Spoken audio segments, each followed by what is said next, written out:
Mesdames et messieurs, bonsoir et soyez les bienvenus pour cette nouvelle édition de votre journal de 22 heures. Au sommaire de l'actualité.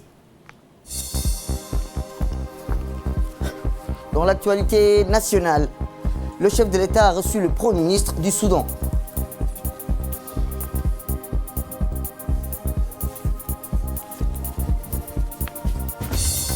Toujours dans l'actualité nationale, en primature, le Premier ministre reçoit le directeur régional du bureau régional de l'OIM pour l'Est et la Corne d'Afrique. L'actualité internationale, l'Open Arms, avec 363 migrants à bord, va pouvoir accoster en Sicile, en Italie. C'était les titres. Merci si vous nous rejoignez. Je vous le disais dans le titre, le Premier ministre soudanais Abdallah Hamdok est arrivé aujourd'hui pour une visite officielle de 2 jours à Djibouti. Une visite destinée à renforcer les relations d'amitié et de coopération entre Djibouti et le Soudan, 2 pays de la Corne d'Afrique, membres de l'Union africaine et de la Ligue arabe ainsi que de l'OCI.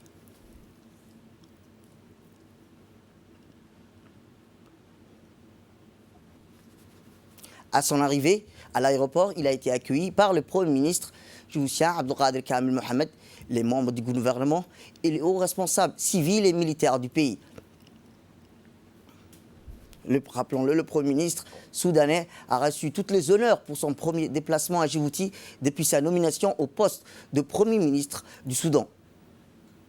Dans son déplacement, le Premier ministre soudanais, M. Abdallah Hamdok, était accompagné par une forte délégation soudanaise comprenant des ministres et des hauts responsables soudanais. Outre ce rencontre avec le président Guelleh, le Premier ministre soudanais effectuera des visites dans les infrastructures portuaires et à Djibouti Telecom.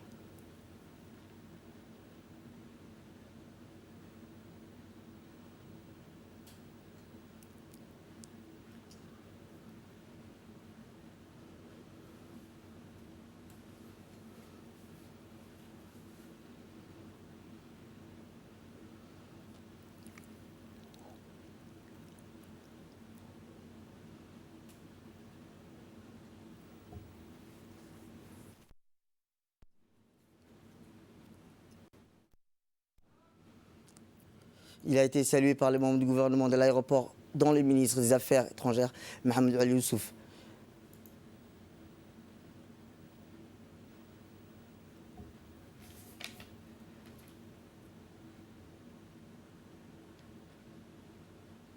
Après l'aéroport, le Premier ministre soudanais, M.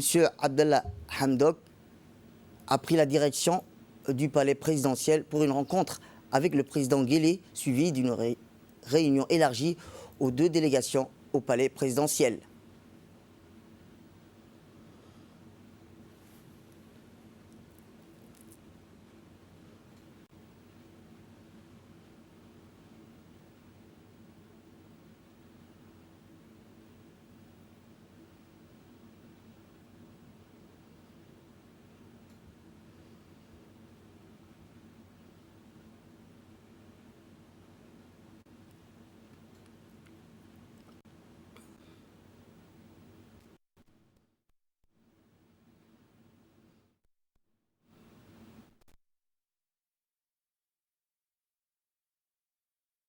Vous le disiez dans le titre, le président de la République, son Excellence Ismaïl Omar Guelleh, a reçu aujourd'hui le Premier ministre soudanais, M. Abdallah Hamdok, qui est arrivé au pays dans sa première visite officielle depuis qu'il assume le poste de Premier ministre depuis août dernier.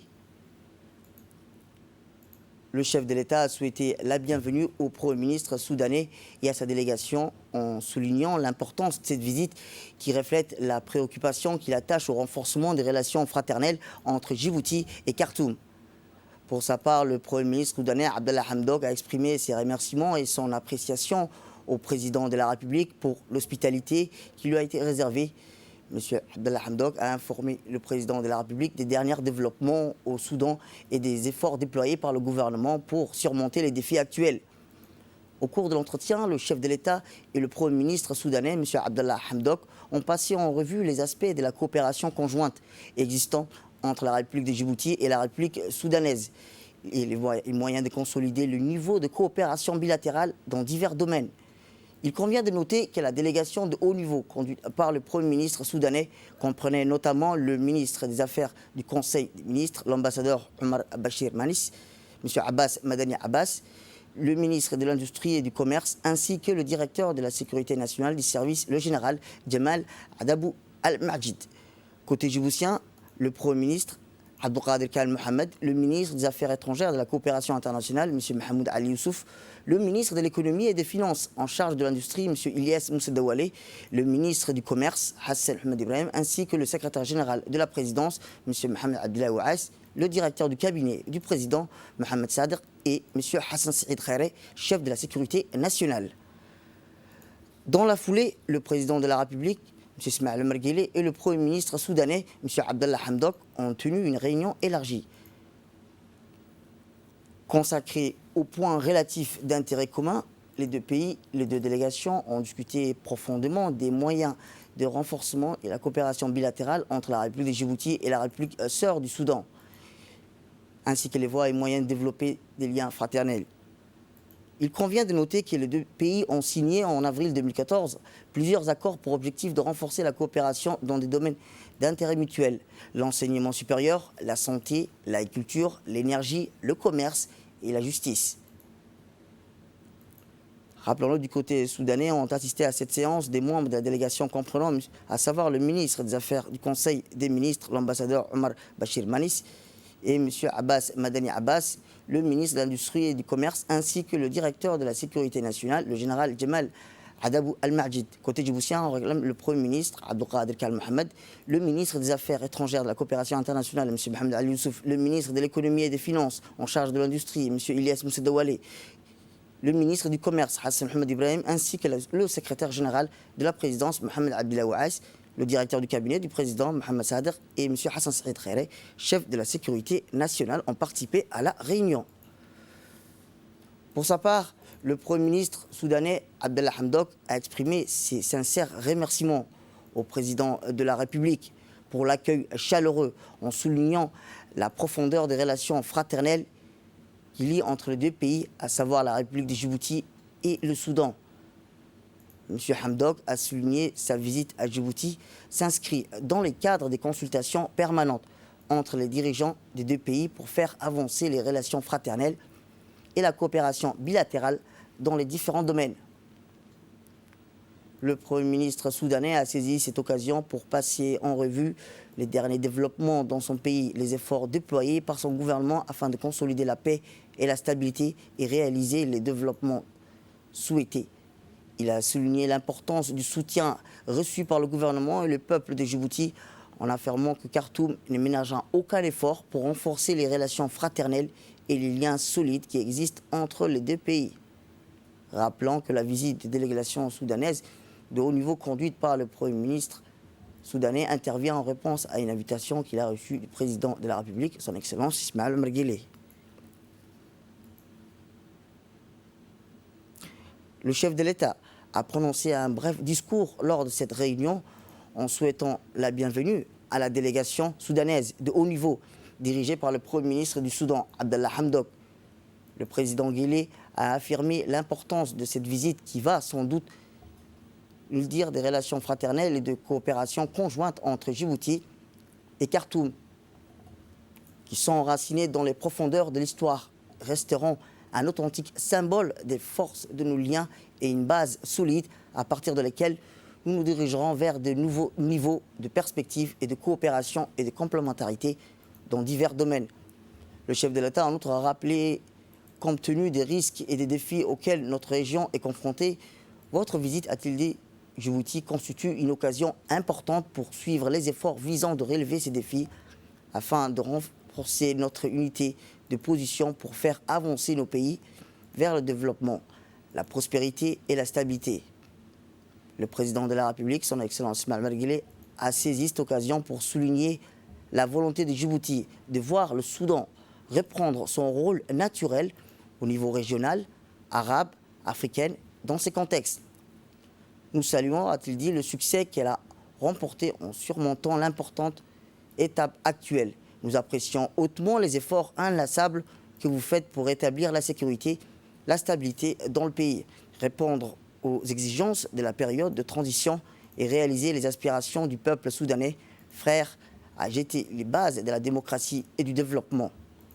Dans le même temps, nous soulignons la position ferme de Djibouti en faveur du Soudan dans tout ce qui préserve sa sécurité et sa stabilité. Protéger sa souveraineté, son indépendance et assurer le bien-être de son honorable peuple.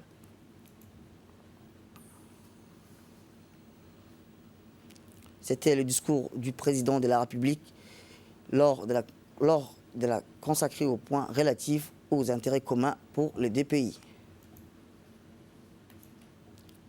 Pour sa part, le ministre des Affaires soudanais du cabinet de l'ambassadeur Omar Bachir Manis a indiqué que la visite du Premier ministre soudanais, Dr Abdallah Hamdok, à Djibouti intervient après une invitation qu'il a reçue par le président de la République, M. Ismaël Marguelé.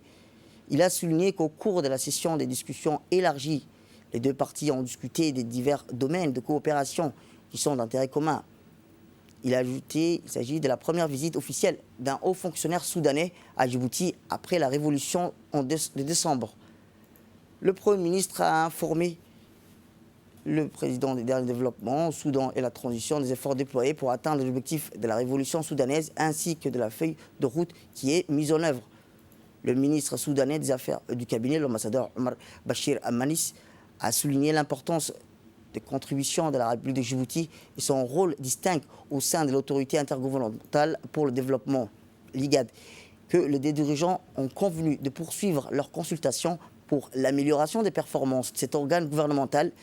Il a aussi souligné l'importance du soutien reçu par le gouvernement et le peuple de Djibouti, en affirmant que Khartoum ne ménagera aucun effort pour renforcer les relations fraternelles et les liens solides qui existent entre les deux pays.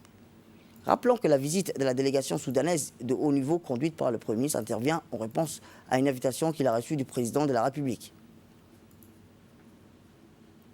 Le ministre des Affaires étrangères de la coopération internationale, qui est également porte-parole du gouvernement, M. Mohamed Ali Youssouf, et le ministre soudanais des Affaires du cabinet, Omar Bachir Manis, qui ont tenu une conférence de presse dans laquelle il a évoqué des sujets les plus importants à aborder au cours des réunions bilatérales. Au début de la conférence, le ministre des Affaires étrangères de la coopération internationale a fait une déclaration où renouvelait la bienvenue à la délégation soudanaise, en soulignant que les relations soudano-djiboutiennes ont connu un changement qualificatif au cours des dernières années. Il a rappelé que notre pays participe à l'occasion de la signature de la déclaration constitutionnelle au Soudan en août 2019, après la révolution populaire. Le ministre des Affaires étrangères a noté que le gouvernement de Djibouti soutiendra les efforts du gouvernement soudanais dans les forums régionaux et internationaux. Il affirme l'importance des efforts incessants déployés par le Premier ministre soudanais, le Dr Abdallah Hamdok, pour faire face à la crise économique que traverse actuellement le Soudan. Il a ajouté que Djibouti et le Soudan sont liés d'anciennes relations fraternelles depuis longtemps. De plus, il existe des accords de coopération conclus entre les deux pays en avril 2014 qui couvrent les domaines de l'enseignement supérieur, de la santé, de la culture, de l'énergie, de la sécurité et du commerce, ainsi que de la justice. Et nous travaillerons pour la mise en œuvre de ces accords. Nous travaillerons également à coopérer dans d'autres domaines liés aux technologies de l'information. Enfin, le ministre des Affaires étrangères a indiqué que Djibouti et le Soudan avaient adhéré au Conseil des pays riverains de la mer Rouge et du golfe d'Aden, soulignant la volonté des deux pays de renforcer la coopération dans le domaine de la sécurité et au niveau de l'organisation intergouvernementale, autrement dit l'IGAD. C'était la conférence de presse du ministre des Affaires étrangères, M. Mohamed Ali Youssouf. Tout à fait autre chose cette fois-ci. Le Premier ministre, M. Abdelkader Kamel Mohamed, a reçu aujourd'hui au matin au salon d'honneur de la primature M. Mohamed Abdiker Mahmoud, directeur régional du bureau régional de l'Organisation internationale pour l'immigration pour l'Est de la Corne de l'Afrique. M. Mohamed Abdiker était accompagné de Mme Barbara Mazdi, la coordinatrice résidente du système des Nations Unies à Djibouti. Le secrétaire général de la primature, M. Naguib Abdallah Kamil, et le chargé des missions, M. Ashraf Hassan, chargé des missions de l'OIM Djibouti, ont assisté à l'entretien. Lors de cet entretien, les deux parties ont abordé plusieurs sujets d'intérêt commun, notamment la migration régulière et irrégulière, le flux des migrants en provenance de la Somalie, de l'Éthiopie, de l'Érythrée, qui transitent par Djibouti pour allier via le Yémen.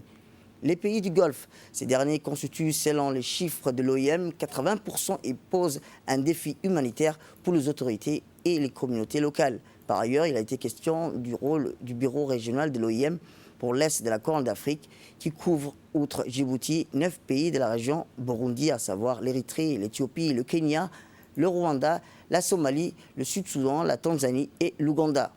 Mohamed Abdiker a pris ses fonctions, rappelons-le, le 1er août 2019 en tant que directeur régional du bureau de l'OIM pour l'Afrique de l'Est et la Corne d'Afrique. Il relève directement du directeur général et le représentant auprès des institutions régionales et au sein du système des Nations Unies.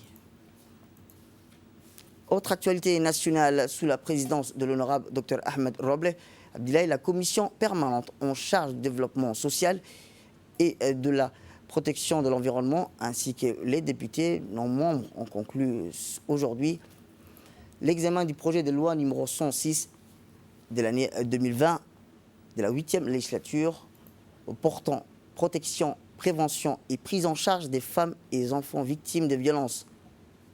Rappelons-le, s'inscrivant en droit fil de la précédente assise de cette même commission du développement social sur le texte du jour.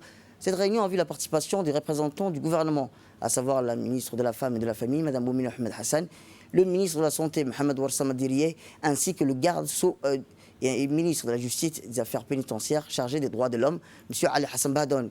Ces dernières étant appuyées pour l'occasion par le procureur général Jama Suleiman Ali, ainsi que de hauts responsables de la chancellerie, notamment du secrétaire général du ministère de la Justice, Maki Abdelkader Omar.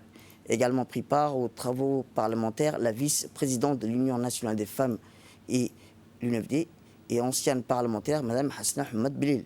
Au terme des échanges, après un débat riche et instructif, les députés ont transmis à la prochaine séance publique, avec leur avis favorable, les dispositions figurant à l'agenda de la Commission du développement social qui font l'objet des propositions des amendements. Tout à fait autre chose, une cérémonie de signature du protocole entre l'ODEC et l'Université d'Ankara a eu lieu ce matin dans les locaux de l'ODEC.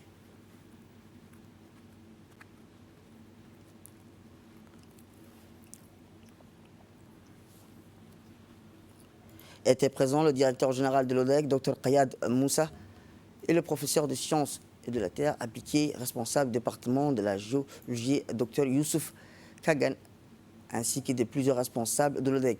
En effet, les professeurs de sciences de la terre appliquée et le responsable du département de la géologie a fait une présentation de différents sites géologiques, à savoir le lac Assal et Goubet. Après la présentation, 2 responsables ont paraphé les documents. Cette signature permettra aux responsables de l'ODEC de continuer leur étude de master à l'Université d'Ankara.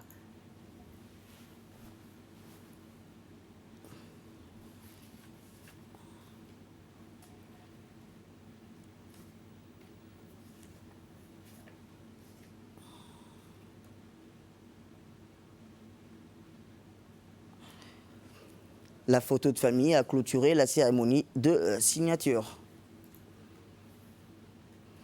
Écoutons à présent le discours du directeur général de l'ODEC, Dr Qayad Moussa, qui nous a fait un bref interview lors de la cérémonie de signature qui s'est déroulée aujourd'hui. Aujourd'hui, nous avions réceptionné les travaux de recherche qui ont été menés par le professeur Youssouf et son équipe sur le terrain. Ils ont séjourné pendant une semaine à récolter des échantillons dans la zone de Lac Assal, Goubet, Tadjoura jusqu'à Obok. Ces échantillons seront analysés à l'Université d'Ankara en collaboration avec l'étudiant qui est d'ailleurs un étudiant djiboutien qui travaille avec les professeurs sur la minéralogie et la pétrologie. Nous avions récolté ces échantillons aujourd'hui. 180 échantillons ont été récoltés, seront analysés à l'Université d'Ankara. Parallèlement, nous avions pu parapher et signer un accord de partenariat entre l'Université d'Ankara et l'ODEC, l'Office djiboutien de développement de l'énergie géothermique, dont l'objectif principal était la valorisation des minéraux du site de Lac Assal, voire Nord-Goubet, et pourquoi pas dans le reste du pays, que le professeur et son étudiant, ainsi que les chercheurs de l'ODEC et le ministère de l'Énergie ont pu parcourir ces dernières semaines. Je voulais juste dire un mot rapide sur l'extraction des minéraux. Comme vous le savez, lors de l'extraction de la géothermie, nous produisons de la vapeur ainsi que des fluides chauds. Ces fluides contiennent beaucoup de minéraux très rares et même voire très importants comme le lithium, le silice effectivement. Beaucoup de minéraux très importants donc, qu'on pourrait commercialiser tout en produisant, donc, tout en exploitant la production de la vapeur et l'eau chaude. Donc ceci nous donnera un retour sur investissement rapide. Comme vous le savez, on produit de la géothermie, enfin on produit de la vapeur et de l'eau chaude pour la production d'électricité, mais en même temps, si on faisait l'extraction des minéraux dans le même puits, nous pourrons donc minimiser non seulement le coût du forage et surtout le coût de vente si un jour on exploitait la vapeur pour la production d'électricité. Donc l'objectif principal de cette collaboration est d'identifier, quantifier les minéraux contenus dans les forages géothermiques pour que plus tard nous puissions les extraire plus rapidement et plus facilement. Autre actualité nationale, la campagne médiatique du festival Al-Wafa, Merci Djibouti, Merci Yogé, a été lancée ce matin à la salle de conférence de Bandar Djedid par le comité d'organisation du festival en collaboration avec le cabinet Al-Sabahi. Le lancement a eu lieu en présence de la comité de coordination, du comité d'organisation et de technique. Après quelques versets coraniques pour l'ouverture, le coordinateur général du festival a remercié tout le monde et a annoncé le lancement officiel du festival Al-Wafa, Merci Djibouti, Merci Yogé. Il a souligné qu'il s'agira d'un événement artistique de masse populaire comme un message de gratitude et d'appréciation des réfugiés résidents et transitoires yéménites qui ont été embrassés par Djibouti. À son tour, le Ahmed a exprimé son remerciement vers la population djiboutienne et le président de la République, son Excellence Mohamed Guelleh, pour l'accueil très chaleureux et qu'ils sont déjà comme chez eux ou chez lui. Tout à fait autre chose cette fois-ci. Le directeur actualité internationale, et de là nous passons à l'actualité internationale, ils sont 363, comme je vous le disais, des migrants entassés sur un navire humanitaire espagnol qui leur a venu en aide à l'ONG Open Arms. Affrète le bateau en Méditerranée et elle a lancé un appel pour pouvoir accoster après avoir essuyé le refus du gouvernement maltais. Elle a finalement obtenu l'accord de l'Italie. Open Arms affrète les bateaux en Méditerranée. Elle a lancé un appel pour pouvoir accoster après avoir essuyé le refus du gouvernement malte. Et elle a finalement obtenu l'accord de l'Italie pour débarquer à Bozzalo, en Sicile. Il nous reste environ 70 ou 80 kilos de riz pour les repas. Nous avons des réserves pour des jours à bord et nous espérons pouvoir débarquer à bientôt, disait un peu plus tôt Rigar Canals, le chef espagnol de la mission Open Arms. L'ancien ministre de l'Intérieur italien Matteo Salvini est encore très critiqué pour sa manière de faire face à l'arrivée des migrants. Dans un tweet, il s'est demandé s'il risquait un nouveau procès pour vouloir défendre les frontières. « Je dois protéger mon pays, dit-il, je ne perds de rien ni de personne. » Un tribunal de Palerme a demandé au Sénat l'autorisation d'intenter un procès contre Matteo Salvini pour avoir retenu en mer 164 migrants en août dernier avant qu'ils puissent accoster sur l'île de Lampedusa. C'est tout pour cette édition. Merci à vous de nous avoir suivis. Restez avec nous pour la suite de nos programmes télévisés.